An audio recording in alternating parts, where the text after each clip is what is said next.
Frank, what was it like to tell your team the good news today, and what was their reaction to it? It was hard. It was hard to get the words out, just to say thank you, because coaches don't get rewarded if the players don't do their jobs, and it was important. We weren't supposed to gather today. They were completely off, and just before I went to church this morning, I kind of spread the word that I needed to visit with them at 1:15 today, and they all hustled up in there, and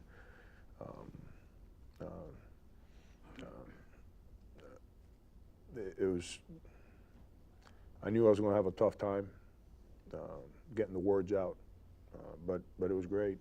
It was very healing to me after the experience last night to be able to sit there and thank those kids for their sacrifices, for their willingness to come here with an unknown commodity like me, and then follow my lead. And it was important for me to go in there and say thank you to them, and they were happy. They were happy with. It's like I always tell them, the beauty of being on a team is that if you win, everyone succeeds. Everyone benefits from it, and me being rewarded this way is just the first step for everyone that's a member of our group there to reap the benefits of the sacrifices that we've made. Frank, does it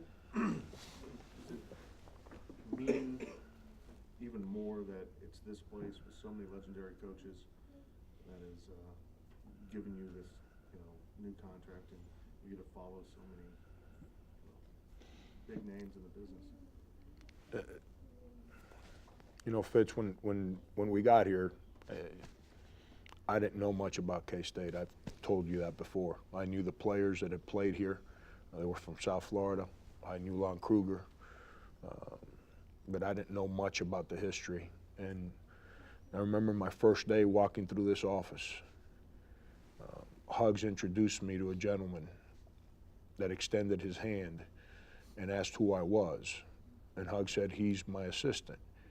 And that gentleman squeezed my hand and grabbed me in a headlock, and he's sitting right behind you over there.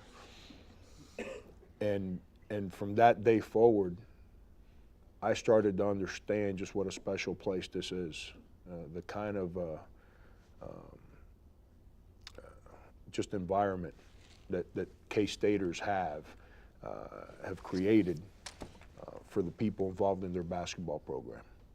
And then I started really to study I started studying the history in detail, and it's just amazing how lucky I am to have an opportunity to live a childhood dream at such an incredible place. I interviewed for a job. I was telling John last night. A long time ago, not right now. About 6 years ago. 6 years ago. Everybody got that? You got that? And their average attendance was 127 people. And there's a lot of jobs like that out there. And I'm blessed. I'm fortunate that I got my first opportunity at such an incredible place that's got so many incredible people that are so willing to sacrifice to help us succeed. And I can tell you that after every game, win or lose, that gentleman that grabbed me in the headlock was the first one to call me to tell me to keep my head up or to congratulate me. And that's special. When you're around people like that, that's why it's so important to us to finish our jobs, to continue to build this, because there's so many people that care here. And there's a duty on our part, and that's what I'm about. I don't want to be anywhere where people don't care.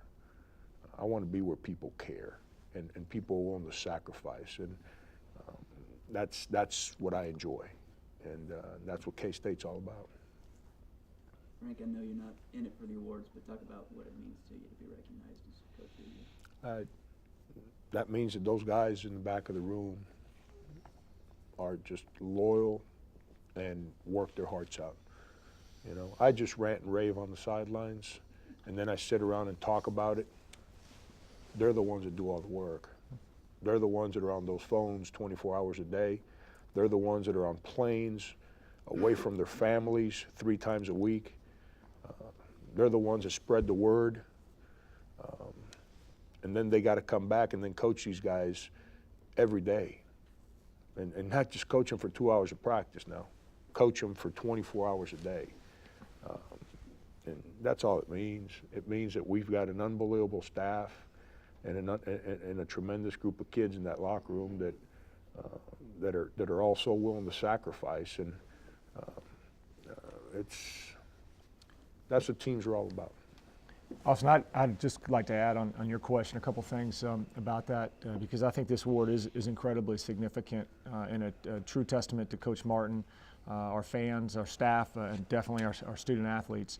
But if you look at our league, and I saw this coming in because I knew the coaches in our league, having been pretty heavily involved in college basketball my entire career and spent 10 years in the Southeastern Conference and 10 years in the Atlantic Coast Conference and growing up in that conference. And if you look at the coaches in our league, I truly don't believe there's a better league in the country, top to bottom, in terms of 12 solid head coaches, and even some head coaches that don't have very good records right now, but are terrific coaches. And I would also say, to reinforce my comments earlier about ongoing evaluation of how a head coach has assembled a staff, how he works with that staff, how that staff works together, the cohesiveness of that staff is definitely part of that evaluation. And it was pretty clear pretty quickly with this group, all of them, every single one of them and their families, what quality people they were and the job that they did together as a staff, how they understood their roles, et cetera. So those things are all very important in this process. Are you reworking their contracts as well, the rest of the staff? At the end of the season, Coach Martin and I will figure out how we're going to make some adjustments for all the coaches. And they will all receive adjustments. Any other questions, guys? The buyout on going back to like the Huggins deal, the buyout was very small, and this buyout seems to be quite a bit larger. What does that say about this commitment in turn to Coach Martin here as well? Well, again, this contract is about the commitment that Kansas State has made to Coach Martin, and it's about the commitment Coach Martin and Anya have made to Kansas State, and it's about Kansas State's commitment to Kansas State fans to continue to grow our program and achieve what we know this university should achieve in intercollegiate athletics. Certainly, Coach Martin, in the unlikely event he was ever terminated without cause, would be very justly rewarded. But I think if you look at the context nationally, I think we have a fair agreement from that side that's responsible from the institution's perspective. And then Coach Martin, if he had wanted to leave yesterday, could have written a check for $100,000 and walked out the door. And his commitment financially is dramatically increased to stand behind his obvious feelings for the university. And then our incentives to him are not just disincentives if he chose to leave, but we have some pretty significant incentives to be here for a long time as part of the contract. And I'm proud that we have a package that includes very significant performance incentives and incentives for things like winning the Coach of the Year award and for advancing our program and other things.